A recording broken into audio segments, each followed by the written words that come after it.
वाले लोग करीब 3 करोड़ के फ्लैट में रहने के बाद भी बुनियादी सुविधाओं से काफी परेशान चल रहे हैं और इस अपार्टमेंट की चारों तरफ दीवारें झुकी हुई नजर आ रही है जो कभी भी गिर सकती है। लोगों का यहां पर कहना यह है कि कई बार शिकायत के बाद भी कोई भी सुनवाई नहीं की जा रही है।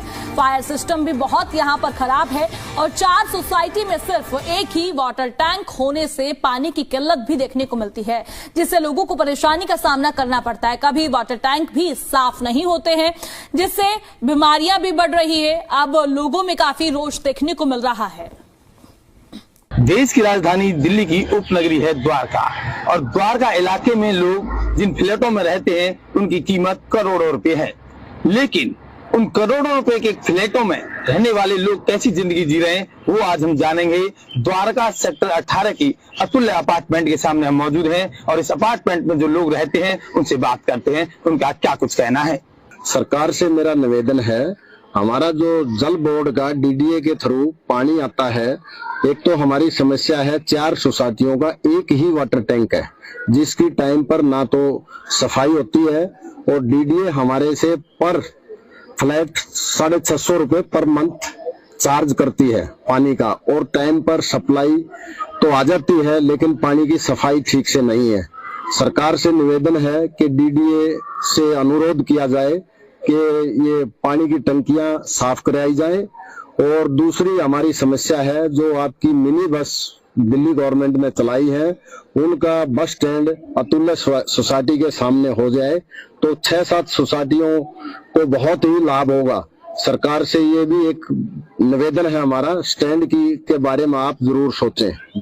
सन 2006 अप्रैल में ये अलॉट हुए थे फ्लैट हमें इंडिविजुअली सबको, तो उस वक्त तो डीडीए मेंटेनेंस इसमें लिया, डीडीए ने खुद का मेंटेनेंस था अप्रोक्सीमेट 10 साल तक। उसके बाद जो है यहाँ पर जो धीरे धीरे जो वाटर खराब होने की वजह से सारे पोल, बिजली के पोल जो गलते गए, उनकी कोई मेंटेनेंस गवर्नमेंट ने करके नहीं दी। फायर सेफ्टी सिस्टम जो डीडीए ने लगाया था वो फायर सेफ्टी सिस्टम भी बिल्कुल सारा गल चुका है, डैमेज हो चुका है, उसकी कोई उन्होंने रिप्लेसमेंट करके हमें दिया नहीं है। सोसाइटी हैंड ओवर कर दी पर वो रिप्लेसमेंट करके नहीं दिया। योगा के लिए झूले लगाए गए थे तो झूले भी जो है मेंटेनेंस तो 10 साल अप्रोक्सीमेट हो गए लगे हुए पर उनका कोई हमें नहीं हुआ। जो जाम हो गए झूले, मैंने दिखाया भी था सर को, तो बिल्कुल जाम है, बिल्कुल वर्किंग कंडीशन में बिल्कुल भी नहीं है।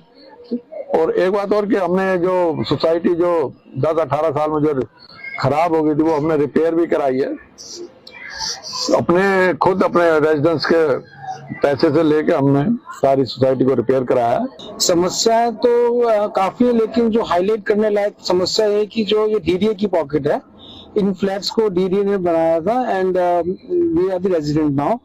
इसकी जो बाउंड्री वॉल है it is completely in shattered condition, बहुत ही खराब है, खस्ता हालत में है, पूरा सेफ्टी का हजार्ड है।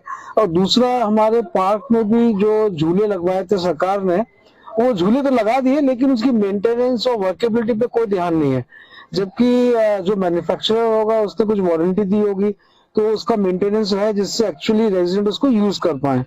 और ओवरऑल रखरखाव के लिए भी सरकार को कुछ ध्यान देना चाहिए। Being a DDA pocket we have limited resources and सरकार को ध्यान रखे जिससे कि अपकीपिंग और सेफ्टी, महिला सेफ्टी और जनरल सेफ्टी को ध्यान रखा जा सके। लोगों को ये फ्लैट 2006 में मिले थे और करोड़ों के अब ये फ्लैट हैं, करीब 2.5 से 3 करोड़ का एक फ्लैट है। लेकिन बड़ी बात तो यह है कि इन फ्लैटों में जो लोग रह रहे हैं इतने पैसे देने के बाद भी उन्हें सुविधाएं नहीं मिल रही हैं। अब देखने वाली बात होगी आखिरकार प्रशासन की आंख कब खुलेंगी। दिल्ली से चरण सिंह, सरफ रिपोर्ट, जी मीडिया।